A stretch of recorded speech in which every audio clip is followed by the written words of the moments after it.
সুন্নাত নয় শুধু দাওয়াতের মেহমান, সুন্নাত নয় শুধু খাওয়া শেষে মধুপান, আরো কিছু সুন্নাত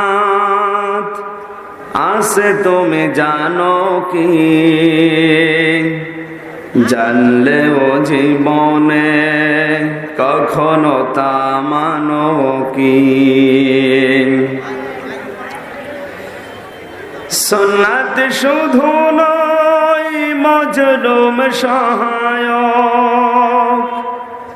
সুন্নাত ওহুদে জালিমের প্রতিরোধ, সুন্নাত শুধু নয় নির্জন ধ্যানে যাওয়া আর